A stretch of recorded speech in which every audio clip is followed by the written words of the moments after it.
Welcome to Telugu journalist channel. Social media పోస్టులు పెడితే జైలుకి వెళ్ళే అవకాశాలు అయితే ఉన్నాయి. ఈ వీడియోలో నేను సోషల్ మీడియాలో దేశ వ్యతిరేక పోస్టులు పెట్టడం గురించి అనేది చెప్పుకున్నాం. అలాగే జాతీయ దర్యాప్తు సంస్థ ఎన్ఐఏ తీసుకుంటున్నటువంటి చర్యల గురించి కూడా మనము మాట్లాడుకుందాం. మన పోలీసులు కానీ సైన్యం కానీ రాత్రింబవళ్ళు దేశ రక్షణ కోసం చాలా త్యాగాలు అనేవి చేస్తున్నారు. అలాంటి వాళ్ళ మీద మానసిక స్థైర్యాన్ని దెబ్బతీసేలాగా పోస్టులు పెట్టడం అనేది దేశ వ్యతిరేకంగా పోస్టులు పెడితే అలాంటి వాళ్ళు అలవాటు ఉంటే మాత్రం ఇప్పటి నుంచైనా మానుకోవాలి. ఎందుకంటే ఈ విషయంలో ఎన్ఐఏ చాలా కఠినంగా ఉండబోతుంది. అది ఏంటి ఎలా ఉంటుంది అన్నది నేను ఈ వీడియోలో వివరిస్తాను. ఇంకెవరైనా మన ఛానల్ని సబ్స్క్రైబ్ చేసుకోకపోతే కింద సబ్స్క్రైబ్ అని ఒక బటన్ ఉంటుంది, అది సబ్స్క్రైబ్ చేసుకుని బెల్ ఐకాన్ అయితే ప్రెస్ చేయండి. పహల్గామ్ దాడి తర్వాత ఎన్ఐఏ గట్టిగా యాక్షన్లోకి దిగింది. ఎందుకంటే జమ్మూ కాశ్మీర్లో ఉగ్రవాద దాడి అయినటువంటి తర్వాత సోషల్ మీడియాలో దేశ వ్యతిరేక పోస్టులు కానీ వీడియోలు కానీ చాలా వైరల్ అయిపోయినాయి.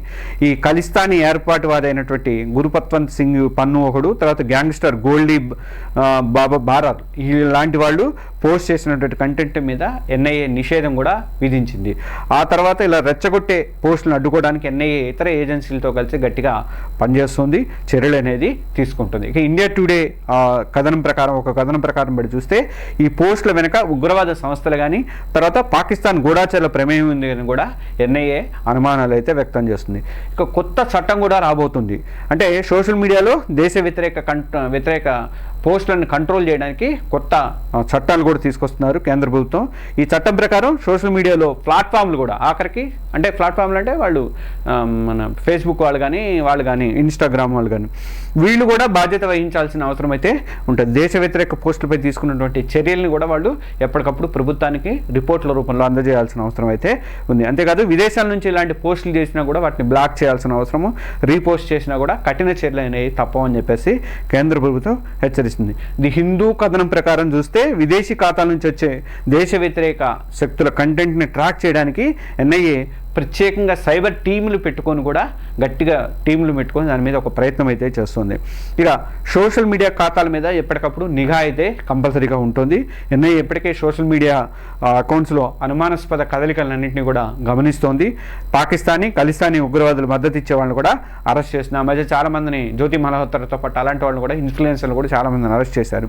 వాళ్ళ ఖాతాలు కానీ లావాదేవీలు కానీ ఉగ్రవాద సంస్థలతో సంబంధాలు కూడా వాళ్ళు పరిశీలన అనేది ఎన్ఐఏ చేస్తుంది. ఇక టైమ్స్ ఆఫ్ ఇండియా రిపోర్టు ప్రకారము పహల్గామ్ దాడి తర్వాత పాక్ గూఢాచారులను గుర్తించేందుకు ఎన్ఐఏ దేశవ్యాప్తంగా కూడా సోదాలు అయితే చేసింది. ఇటీవల పంజాబ్, ఉత్తరప్రదేశ్లో పలువురిని అదుపులో కూడా తీసుకున్నారు వాళ్ళు. ఇంకా రెచ్చగొట్టే పోస్టుల మీద కఠినంగా ఎన్ఐఏ వ్యవహరించబోతోంది, గుర్తుపెట్టుకోండి. ఒక స్పెషల్ ప్లాన్ కూడా దానికోసం అనేది ప్రిపేర్ చేసింది. హోం మంత్రిత్వ శాఖ, న్యాయ మంత్రిత్వ శాఖ, అలాగే కమ్యూనికేషన్ మినిస్ట్రీ వీళ్ళందరూ కలిసి ఆ అధికారులతో ఉన్నత స్థాయి సమావేశాలు ఏర్పాటు చేసింది. దేశ వ్యతిరేక కుట్రలు బన్నే వాళ్ళు కానీ వాళ్ళకి సపోర్ట్ చేసే వాళ్ళు కానీ ఈజీగా గుర్తించేందుకు ఎలాంటి చర్యలు తీసుకోవాలన్న దాని మీద ఎన్ఐఏ ఒక పథకం అనేది ప్లాన్ చేస్తుంది. ఇక ఎకనామిక్ టైమ్స్లో వచ్చినటువంటి ఒక కథనం ప్రకారం చూస్తే సోషల్ మీడియా ప్లాట్ఫామ్లో సమన్వయం చేసి ఇలాంటి కంటెంట్ని తొలగించేందుకు కొత్త గైడ్ లైన్స్ కూడా రూపొందించబోతున్నారు. ఒకటి గుర్తుకు పెట్టుకోండి, మన సైన్యం కానీ పోలీసులు కానీ దేశాన్ని కాపాడేందుకు ప్రాణాలు పణంగా పెడుతున్నారు, ఎంతోమంది చనిపోతున్నారు. అలాంటి వాళ్ళ మనోధైర్యాన్ని దెబ్బతీసేలాగా మనము దేశ వ్యతిరేక పోస్టులు మనం పోస్ట్ చేయడం కానీ వాటిని లైకులు కొట్టడం, వాటిని షేర్ చేయడం ఇలాంటివి చాలా తప్పు. ఒక్క పోస్ట్ వల్ల దేశంలో అశాంతి గందరగోళం సృష్టించే అవకాశాలు కొన్ని వర్గాల మధ్య కూడా పెడతారు. కావాలని వాళ్ళు చిచ్చు పెట్టడానికి కొన్ని వర్గాలు హిందువులు కానీ వేరే వర్గాల వాళ్ళతో ఏదో ఒక తీసుకొచ్చి దాంట్లో ఒక పోస్ట్ చేస్తారు. ఆ పోస్ట్ని మనం పోస్ట్ చేయడం వల్ల ఏమంటే ఆ ఏరియాలో మత కలహాలు జరిగే అవకాశాలు కూడా ఉంటాయి. కాబట్టి ఇలాంటి పోస్టులు చేయడం, షేర్ చేయడం మనం అందరం కూడా మానేయాలి. దేశ ఐక్యతకి మన సైనికులకు మద్దతుగా నిలబడాలి. దేశ వ్యతిరేక కంటెంట్ ఎక్కడ కనిపించినా సరే మీరు రిపోర్ట్ చేయొచ్చు. అలాగే అనుమానాస్పద పోస్టులు కానీ వీడియోలు కానీ ఎట్టి పరిస్థితుల్లో కూడా షేర్ చేయొద్దు. అన్నీ వచ్చినట్టు వాట్సాప్ గ్రూపులలో వచ్చినట్టు షేర్లు చేయొద్దు.